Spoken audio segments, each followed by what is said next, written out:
Last year, I went to California for the first time. I'm from out east, so when I got there, I was very excited to try In-N-Out Burger for the first time. In fact, this was one of my first plans to do during the trip. I had always heard about it and seen other people get it, and I figured it must be pretty good. I flew in and arrived at my hotel at night. I don't remember the exact time, but it was pretty late. I was hungry from the long day of travel and looked up if there was an In-N-Out nearby. There was one less than a mile away. I did not have any means of transportation, but luckily it was within walking distance and they were still open. I got excited and I left my hotel to walk to In-N-Out. The entire walk would take maybe 10 minutes. I just had to go a few blocks in one direction and then a couple more in another. My hotel was by several other businesses. At last, I saw the In-N-Out in the distance. When I got inside, the place was not very busy at all. In fact, there was nobody ordering at the counter, probably because of how late it was. I noticed just one other person in the restaurant, a man who was sitting by himself in the corner. I got up to the counter and ordered. I got a burger with animal fries, and as I waited, I looked around. To be honest, when I looked at the man in the corner, he came across as a little sketchy to me. Maybe that was just because it was really late and he was sitting by himself in the corner, seemingly just staring in my direction. He wasn't eating anything. After I got my food, I turned and left to go back to my hotel and eat it. I was really hungry. I walked past the guy in the corner and out the door. Almost the very instant I passed by the man, though, I noticed him getting up. I got a bad feeling, but pushed it away. I got outside, followed by the man maybe 10 seconds later. I headed down the quiet sidewalk towards my hotel. The man behind me did the same. He was maybe 20 or 30 feet back. As I walked, I had the feeling that he was going to follow me the whole way, or maybe catch up with me and do something. I walked pretty quickly and for the hotel. The man was behind me the whole time. I could tell this by hearing his footsteps. When I had to turn, I was really hoping to see the guy keep going straight. However, he didn't. He turned at the same place that I did. Still, I tried my best to ignore it. There was no reason for this guy to want anything from me. But the closer I got to the hotel with him still behind me, the more nervous I became. I just wanted to make it back okay. The guy didn't really seem like he was getting any closer or further away from me though. Maybe he was staying in the same hotel that I was. Who knows? When I made it back to the hotel parking lot, I decided to walk around it for a minute before going inside, kind of taking an odd route. As I did this, the guy did not go straight inside, but basically did everything that I did. I knew then that he had to be following me for some strange reason. When I was turning, I got a little better of a look at the guy. I couldn't see much of his face because he was wearing a hat though. Then I entered the hotel. I started going back to my room, which was on the ground level. The man followed me inside, and I realized that I shouldn't go straight to my room. I did not want the guy to follow me inside, and I didn't want him to know what room I was staying in either. I turned the corner to the hallway and went the opposite direction of my room. Then I went to the stairs. The guy was like 15 feet behind me now and a little closer than before. When I got to the staircase, I immediately started sprinting up the stairs as fast as I could. I heard the door to the stairs open when I was maybe 2 flights up. I kept running and went all the way to the 4th floor. When I got there, I left the stairwell and went into the hallway. When I got into the hallway, I sprinted as fast as I could. I had some distance between the guy now, and I ran to the elevator and pressed on the button to go down. If it didn't open within a couple of seconds, I would have had to go away and keep running, but thankfully it did. I got inside the elevator and pressed my floor as fast as I could. As the door was closing, I heard footsteps quickly walking down the hallway in my direction, but it was too late for the man.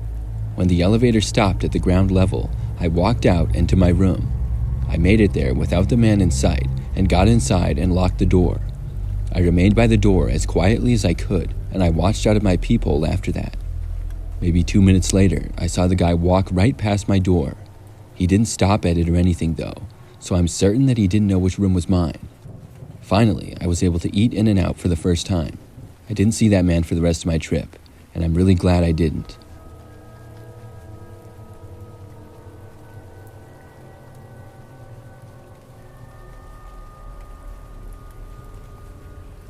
I used to work at an In-N-Out burger restaurant a few years ago. For purposes of this story, I will mention that I'm a female. I live in California, and In-N-Out is a popular fast food burger chain in that area. In my 1 year of working there, I encountered my share of odd people, but one day in particular really stands out. I would even call it a horror story. So I was working an earlier shift. I started at open and I got out sometime in the afternoon. I'm pretty sure it was a weekend, like maybe a Saturday, so we were really busy. I mean, we were always pretty busy no matter what day it was, but this one was especially busy. There were usually a good number of us working at a time, so things would go pretty quickly and the line of customers would move fast. I was taking orders behind the counter and dealing with person after person. I will never forget this one man walked up and I asked to take his order. Instead of ordering one of the 3 things that we had on the menu, he starts hitting on me. He's like telling me stuff that's not appropriate for work, and I was not interested in him in the slightest. I was polite, but I told the man that I could only help him with his order.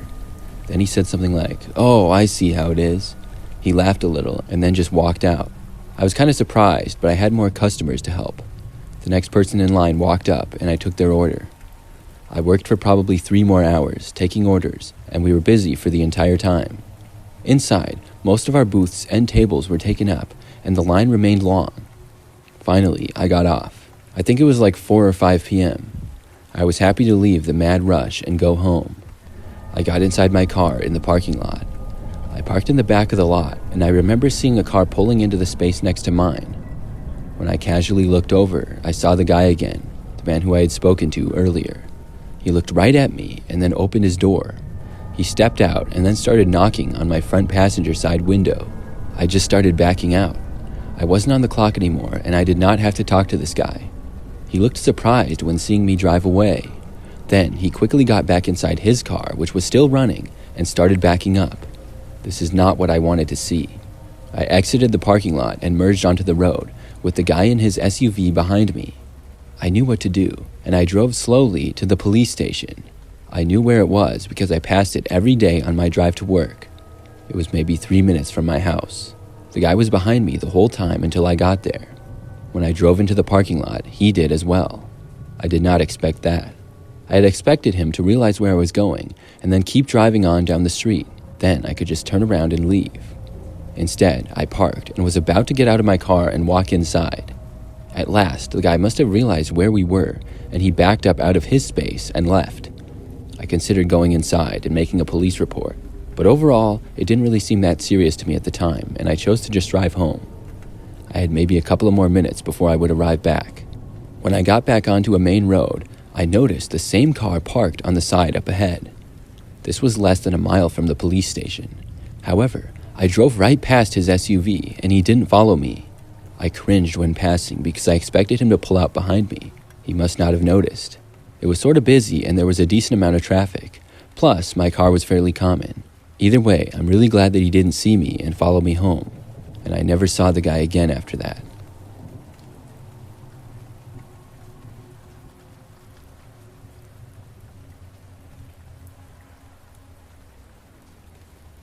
My scariest experience going to In-N-Out happened like a week and a half ago. I live out west, so I've been around In-N-Outs my whole life. It's one of my favorite burger places, and I get it all the time. I live in an apartment in a sort of city area. What I mean by that is there are lots of buildings and businesses close by. I do have a car, but I like the fact that I can walk to many places from my apartment. On this night in particular, I was hanging out with my friend Jess. We've been best friends since probably 2nd grade. We walked to the In-N-Out near my place, which was pretty busy. We were sitting in a booth eating, and right out of nowhere, a man approached us and stood right next to me. He faced me and asked us how we were doing.